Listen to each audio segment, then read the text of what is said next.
Welcome to the County Manager's Report. I'm Lloyd Higuera, and with me is Douglas County Manager Larry Werner. Welcome, Larry. Thank you, Lloyd. And we're going to be talking about the June 16th meeting of the Douglas County Board of Commissioners.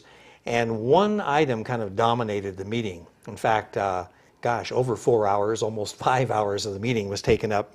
And commissioners, in the end, decided to table a proposed ordinance they were considering that would have dissolved the Douglas County Sewer Improvement District number 1 at Lake Tahoe.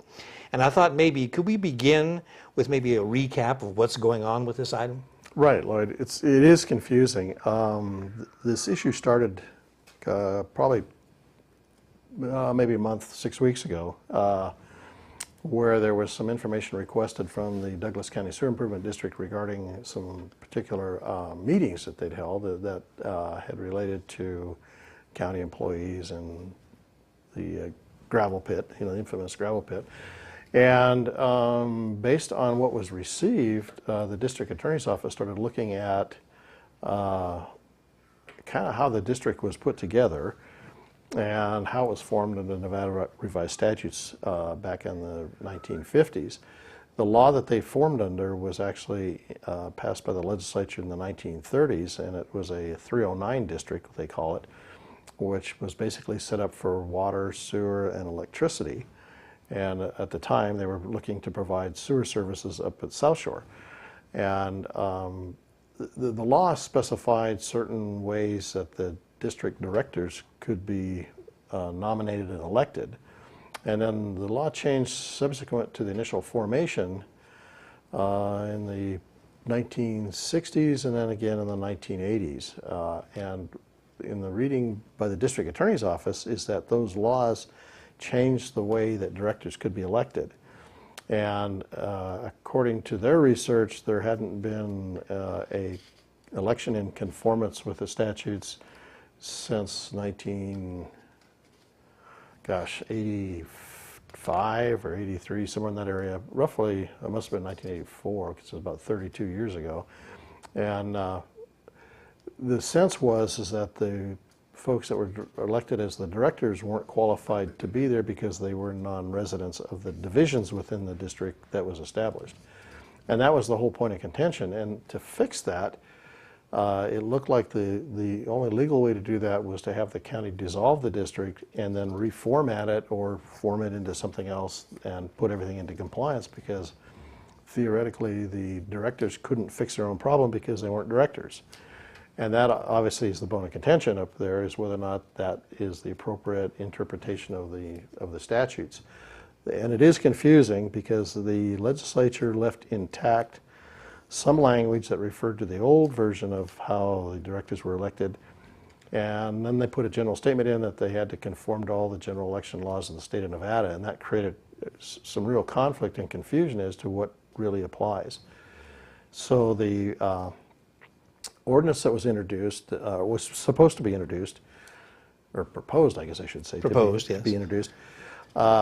Through that discussion, it was determined that there still was not a lot of comfort in the interpretation of either between the district attorney's office and then the attorneys for the district.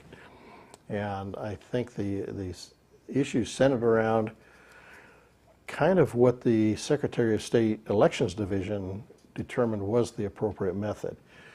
So there was a lot of discussion about getting in writing what the Elections Division of the Secretary of State's office would say, as opposed to having verbal conversations with the DA's office. And so the board elected not to introduce the ordinance until they could get confirmation of what set of election laws really applied. I see. So it kind of got put on hold until we get that information back, and then determination will be made whether or not they are appropriate directors or not, and then if they are, where we go from there. And if they are not, then we're back to introducing the ordinance and fixing the district. So it is confusing. It's an old, archaic law. Like I say, it was actually in the 1960s, the legislature started off the section of NRS 309 saying that no more 309 districts could be formed after that point. So there were some issues that occurred prior to the 1960s that created the reason for eliminating the 309 districts. And I don't know what that was, but Anyway, the whole mess is kind of confusing, and it really revolves around whether or not the district's directors were appropriately elected. I see. And so we're kind of trying to figure that out now. So it really kind of falls into the lap of the Nevada Secretary of State, I guess, huh? Pretty much so, yes. Yes. And are they going to take up the issue? I don't know. I haven't had a chance to talk to Mark Jackson, our district attorney, for the last week or so. I've been off for a week, and I think he's off now for about a week. So I don't know whether or not there's been any correspondence back from the Secretary of State's office or not. I see. Well, also at that June 16th meeting, commissioners approved 2 contracts totaling $780,000 for water system improvements for the Sierra Country Estates water system. That's one of those water systems the county inherited. And what are some of the improvements that they're going to be making there? The first improvement for this particular item was a water treatment plant that would be installed at Sierra Country Estates to provide drinking water that meets the federal secondary standards for drinking water.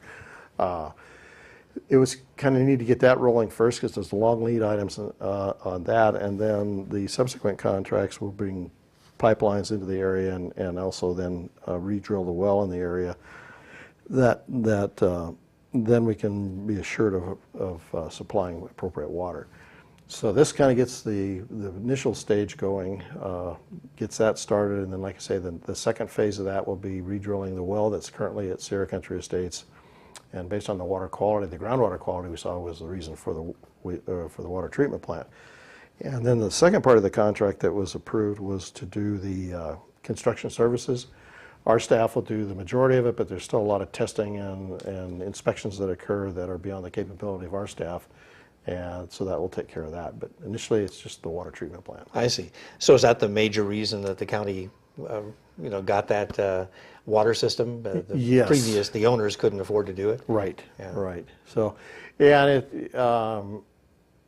a lot of things occurred during the late 70s, early 80s when water and the water quality standards changed, that then some water systems that were I guess not in non-conformance all of a sudden became into non-conformance, and they had to provide additional treatment. So the Sierra Country Estates kind of got caught in that loop, and probably should have been taken care of many years ago, but now it's being taken care of now.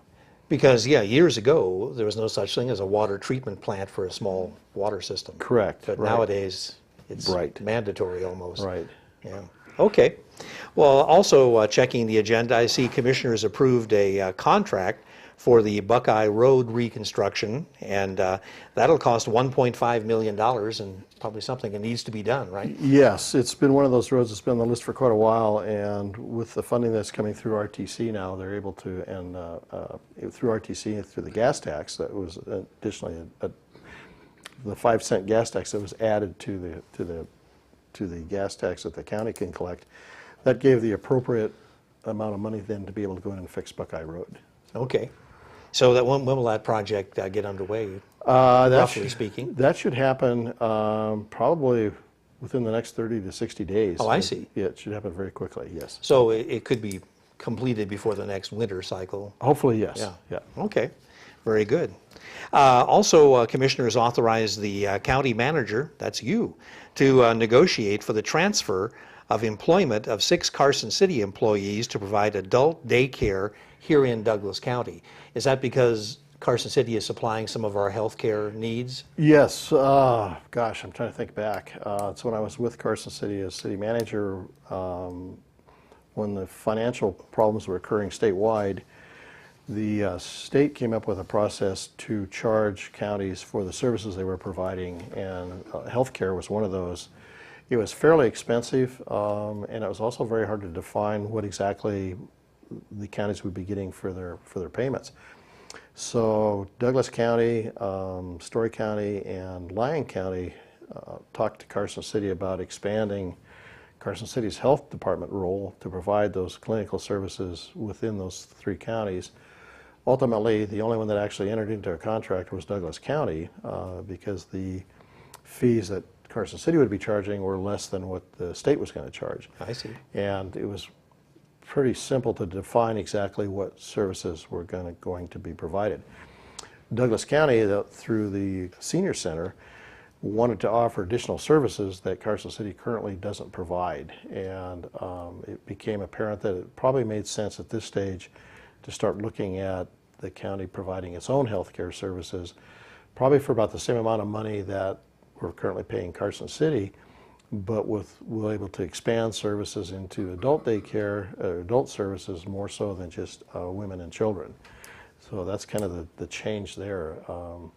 Had Carson City provided adult health care more as a primary health care service, then we may have stayed with the contract with Carson City, but they weren't ready at this stage to do that. So I see. So that's the negotiation. You have to go outside that contract to negotiate to get 6 people to correct. Take on the adult daycare for Douglas County. And then we want to be very careful that what we assume, we're not left with kind of a no man's land on certain services, that Carson City will continue to provide certain services even though employees may then become county employees to provide adult daycare and also some of the other health clinic services, and trying to make sure that the transition is smooth. So we want to make sure that we don't kind of drop the ball in that whole process. Sure.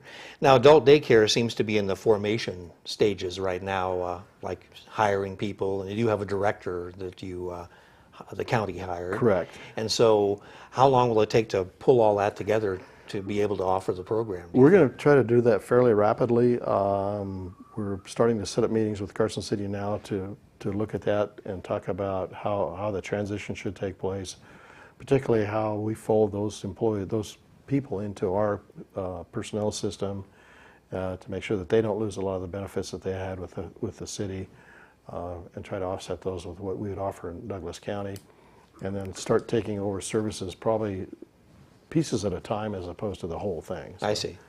Okay. All right, so that'll be a work in progress. yes. Okay, we pretty well covered the meeting at Lake Tahoe. As I said, the sewer district took up most of the meeting there. Do you have a preview of what's coming up for the Douglas County Commissioners in July? Sort of. Sort of. Yes. We were going through the agenda this morning and making some final changes. I think the main elements there, a lot of things on consent that had to do with routine matters, the typical financial reporting that we do. The major items, there are 2 Planning Commission items that are coming forward. One of them relates to the Sunridge area, where they're looking at creating and modifying some of the golf course to add additional housing. And they were looking at providing some timeshare housing within that area and allow, but I guess the issue there became kind of, do you mix the timeshare within the permanent residence, or do you create a separate area for that?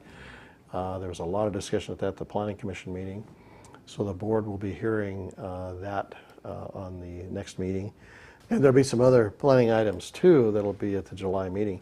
The third major area that will be the second reading of the change of the East Fork Fire Protection District. Oh, right. From having its board of directors being the county commissioners to its own elected board of directors. That one will be the actual public hearing for the second reading of the ordinance. So we've set aside quite a bit of time to have discussion on that to make sure everybody's comfortable with that change. Yeah, the chief promised it would be a very lengthy He did. presentation. He did. And that's the meat of it. The rest of it are pretty routine items. Not much on there at all of general importance as compared to the others. Okay. Well, Larry, I want to thank you for all the information you shared here on the County Manager's Report. I'm Lloyd Higuera for County Manager Larry Werner, and we'll see you next time right here on the County Manager's Report.